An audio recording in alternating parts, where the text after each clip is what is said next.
Hello दोस्तों, zero lab में आपका एक बार फिर से स्वागत है। यहाँ पे आप देख पा रहे हैं ये जो प्रोडक्ट है ये डॉक्टर ट्रस्ट का फेशियल स्टीमर कह लें या टॉवल वार्मर कह लें या ह्यूमिडिफायर कह लें। मैंने तो इसको वेपोराइज़र की तरह इस्तेमाल करने के लिए इसको जो है परचेज़ किया है। तो यहाँ पे इस वीडियो में हम इस जो इक्विपमेंट है इसको खोल के देखेंगे कि इसको अगर इसमें कोई प्रॉब्लम आती है तो इसको कैसे रिपेयर करना है। यहाँ पे इसके अंदर कौन कौन से कंपोनेंट लगे हैं और इसका सर्किट डायग्राम जो है वो कैसा है। चूँकि जैसे हम लोग इसको रिपेयर करते हैं, रिपेयरिंग जब इसकी हमारे पास आती है तो हमारे लिए ये नई चीज़ होती है। तो इसको हम कैसे रिपेयर कर पाएंगे, क्या चीज़ें इसमें ख़राब हो सकती हैं, ये सारा जो है इस वीडियो के माध्यम से मैं आपको शेयर करने वाला हूँ। यहाँ पे आप देखेंगे कि ये जो है ये कुछ इस तरीके की पैकिंग में आया था। लगभग 1600 रुपीज़ में ये जो है मैंने परचेज़ किया है अमेजोन से। और ये जो है doctor trust nano ionic facial steamer 9005 model है, जो कि ह्यूमिडिफायर और टॉवल वार्मर की तरह भी इसको इस्तेमाल किया जा सकता है। साथ ही आप इसको जो है वेपोराइज़र की तरह इस्तेमाल कर सकते हैं, जैसे भाप लेने के लिए। तो यहाँ पे ये जो है इसको अगर आप परचेस करना चाहेंगे तो इसका लिंक जो है मैं वीडियो के डिस्क्रिप्शन में दे दूंगा, आप वहाँ से इसको परचेस कर पाएंगे। और यहाँ पे आप देख पाएंगे कि इसमें क्या है कि एक ये वाटर टैंक दिया हुआ है। इस वाटर टैंक में हमको जो है वाटर फिलअप करना होता है। यहाँ पे आप देख पा रहे हैं ये इसका जो है कप है, जिसमें कि हमको कितना जो है वाटर इसमें फिल करना है। 120 ml का यहाँ पे एक जो है इंडिकेशन है, शायद आपको मैं दिखाने की कोशिश करता हूँ। यहाँ पे आप देखेंगे कि ये 50 ml, ये 100 ml और ये 120 ml। यहाँ पे 120 ml जो है आप इसमें वाटर जो है इसके वाटर टैंक में फिलअप करेंगे। यहाँ पे ये जो है इसको आप खोल के यहाँ से 120 ml जो है वाटर इसमें फिलअप कर देंगे। इसके बाद इसको बंद कर देंगे। यहाँ पे ये जो वाटर टैंक है ये बड़ा ही स्पेशल है कि अगर इसको हम इसमें वाटर भरने के बाद इसको अगर ऐसी ऊपर की साइड कर देते हैं तो पानी जो है इससे निकलता नहीं है, क्योंकि इसमें एक वॉल्व लगा हुआ है। आप देख पा रहे हैं अंदर एक वॉल्व दिख रहा है। फिर इसके बाद हम इसको क्या करते हैं, इस तरीके से यहाँ पे प्लेस कर देते हैं और जो है प्लग जो है इसका हम मेन सप्लाई में अपने लगा देते हैं। इसके बाद आप यहाँ पे देखेंगे कि टॉवल वार्मर की तरह आप इसको यूज़ कर सकते हैं, दूसरा फेशियल स्टीमर और तीसरा ह्यूमिडिफायर। टॉवल वार्मर में जब आप इसको यूज़ करेंगे तो आपको ये जो ऊपर का ये पार्टीशन है इसको ओपन करना होता है। यहाँ पे ओपन के लिए आप देखेंगे लॉक और ओपन, इसको ओपन वाली डायरेक्शन में घुमा के इसको हम खोल सकते हैं। यहाँ पे एक छोटा टॉवल जो है उसको रख के और हम उस टॉवल को जो है वार्म कर सकते हैं वेपर के थ्रू। तो यहाँ पे इस तरीके से टॉवल वार्मर की तरह आप इसको इस्तेमाल कर सकते हैं। दूसरा आप फेशियल स्टीमर की तरह भी इसको इस्तेमाल करेंगे तो यहाँ पे फेशियल स्टीमर में जब आप लगा लेंगे तो इससे अच्छी जो है काफ़ी तेज़ी से जो वेपर है वो निकलती है। आपको अपना फेस जो है थोड़ा दूर रखना होता है क्योंकि काफ़ी वार्म वेपर निकलती है। और तीसरा यहाँ पे ह्यूमिडिफायर में क्या है कि बिल्कुल हल्के हल्के वेपर निकलेगी, तो यहाँ पे कम वेपर निकलती है। ऐसी स्थिति में ये ह्यूमिडिफायर की तरह काम करता है।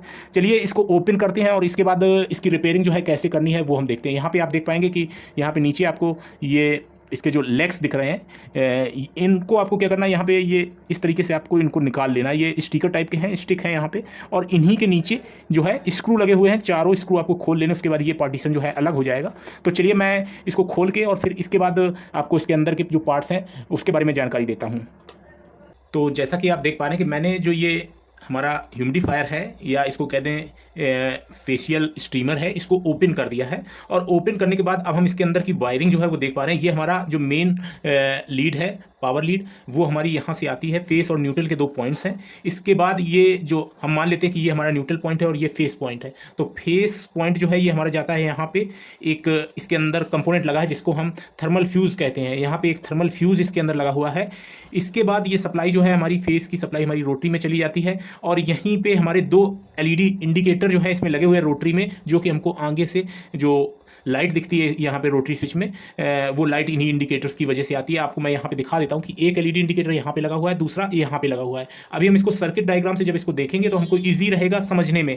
यहाँ पे यही जो LED इंडिकेटर हैं, इन पे एक यहाँ पे रेजिस्टेंस है जो कि हीट श्रिंक ट्यूब के अंदर है। इस रेजिस्टेंस से इन LED इंडिकेटर्स पे सप्लाई जाती है। दोनों LED इंडिकेटर जो हैं आपस में सीरीज में है और मेन से जुड़े हुए हैं। इसके अलावा आप यहाँ पे देख पाएंगे कि ये जो आप देख रहे हैं यहाँ पे ये एलिमेंट है, हीटिंग एलिमेंट। ये पूरा जो है एल्युमिनियम एलॉय में 2 हीटिंग एलिमेंट लगे हुए हैं। ये PTC हीटिंग एलिमेंट है। और यहाँ पे आप देख पाएंगे कि एक यहाँ पे हमको थर्मोस्टेट देखने को मिलता है, जो कि जो टेम्परेचर है अगर ज़्यादा होता है, इसके जो टेम्परेचर इसका सेट टेम्परेचर है उससे ज़्यादा होता है, ऐसी स्थिति में ये कट ऑफ हो जाता है। तो हमारा जो सप्लाई है हीटिंग एलिमेंट में जाना वो बंद हो जाता है। ऐसी स्थिति में हमारा ये जो हीटिंग एलिमेंट है ये प्रोटेक्ट रहता है और कोई प्रॉब्लम नहीं आती है। तो चलिए इसका जो सर्किट डायग्राम है वो देख लेते हैं, जिससे कि हमको इसको रिपेयर करने में आसानी होगी। मुख्य बात यह है कि जैसे ये खराब खराब होता है तो इसको कैसे रिपेयर करना है, बिल्कुल ईजिली आप इसको रिपेयर कर पाएंगे। क्या क्या चीज़ें आप रिपेयरिंग में चेंज कर सकते हैं, जो चीज़ें आपको आसानी से मार्केट में प्रोवाइड हो जाएंगी, तो वो मैं आपको यहाँ पे बता दूंगा। तो चलिए मैं इसका जो सर्किट डायग्राम है वो आपको दिखाता हूँ। यहाँ पे मैंने सर्किट डायग्राम जो है पहले से ही जो है बना लिया है, और यहाँ पे आपको बड़ी आसानी से सारी चीज़ें समझ में आ जाएंगी। क्या है कि ये हमारा लाइन का पॉइंट है और ये न्यूट्रल है। तो यहाँ पे आप देखेंगे लाइन के पॉइंट पे एक फ्यूज लगा हुआ है टेम्परेचर वाला, यानी ओवर टेम्परेचर होते ही इसका क्या होता है, फ्यूज जो होता है वो ब्लो हो जाता है। ये अटैच कहाँ पे है, जो हमारे ये पीटीसी हीटर है इन्हीं पे अटैच है, इसी की जहाँ पे ये पीटीसी हीटर एल्युमिनियम एलॉय में लगे हुए हैं वहीं पे ये जो फ्यूज है वो अटैच है। और ओवर टेम्परेचर जाने पे अगर थर्मोस्टेट जैसे हमारा फेल हो जाता है, ऐसी स्थिति में ये जो हमारा टेम्परेचर वाला फ्यूज़ है, ये फ्यूज़ जो है ये ब्लो हो जाता है और कोई प्रॉब्लम नहीं आती है कि आग लग जाए या कोई ऐसी स्थितियां आए। तो यहाँ पे ये फ्यूज़ हो गया। इसके आगे आप देखेंगे न्यूट्रल और लाइन के पॉइंट्स पे ही एक रेजिस्टेंस लगी थी, 2 एलईडी इंडिकेटर लगे थे। तो ये जो है ये इंडिकेट करते हैं कि हमारा जो है रोटरी जब हम ऑन पोजीशन में करते हैं तो ऐसी स्थिति में ये इंडिकेटर जो है ग्लो करने लगते हैं और हमको पता चल जाता है कि हाँ अब हमारा जो ये हीटर है, इसको हीटर कह सकते हैं, ह्यूमिडिफायर कह सकते हैं, या फेशियल स्टीमर कह सकते हैं, ये जो है चालू हो गया है। अब क्या है, यहाँ पे आप देखेंगे कि ये जो हमारा फ्यूज़ था, थर्मल फ्यूज़ था, इसके आगे आप जाएंगे तो यहाँ पे एक रोटरी स्विच लगा हुआ है। इसमें पॉइंट्स हैं 1 2 3, 3 पॉइंट्स हैं, जिसमें 1 और 2 पॉइंट आपस में अटैच हैं। तीसरा जो पॉइंट है ये फ्री है, ये चीज़ जो है ये फ्री है। और ये जो आप देख पा रहे हैं ये पॉइंट्स मैंने यहाँ पे बना दिया है, इनको अब हम पीटीसी हीटर में कनेक्ट करेंगे। कैसे करेंगे ये आप देख पाएंगे। यहाँ पे न्यूट्रल का पॉइंट जो है ये हमारा आगे बढ़ता है, यहाँ पे थर्मोस्टेट लगा हुआ है जो कि हमारे ये जो जहाँ पे पीटीसी अटैच है वहीं पे अटैच है, क्योंकि इसको टेम्परेचर जैसे ही ओवर होता है ऐसी स्थिति में कट होना होता है। अभी मैं इसको खोल के भी आपको दिखाऊंगा कि कितना टेम्परेचर जो है उससे ज़्यादा जाएगा तो ये कट होगा। ये थर्मोस्टेट है, ओवर टेम्परेचर जाने पे जो लिमिटेशन है उससे ऊपर होने पे ये कट हो जाता है। तो ये जो है इसके बाद ये सप्लाई जो है न्यूट्रल की, ये हमारी पीटीसी हीटर जो 2 लगे हुए हैं इनके दोनों के एंड पॉइंट पे जा रही। स्टार्टिंग पॉइंट हम 1 और 2 मान लेते हैं। तो क्या है 1 पॉइंट जो है ये हमारा पॉइंट 3 नंबर जो हम अपना जब ये हीटर चालू करते हैं तो पॉइंट 3 जो है ह्यूमिडिफायर में है, ह्यूमिडिफायर में ये अटैच रहता है हमेशा। इसके बाद 1 और 2 पॉइंट जो रोटरी के हैं शुरुआत के, जिसको हम कहते हैं टावल, जो हमारा टावल वार्म करने के लिए, और दूसरा हमारा फेशियल स्टीमर है, ये दोनों पॉइंट जो है ये 2 नंबर पीटीसी जो हीटर है इसमें उस पर सप्लाई पहुंचाते हैं। तो जैसे ही हम अपनी रोटरी को घुमाते हैं और टावल वाले में लगाते हैं टावल वार्म करने के लिए, तो यहाँ पे ऐसी स्थिति में नंबर 2 पे भी सप्लाई जाने लगती है। 1 पे तो सप्लाई जा ही रही है।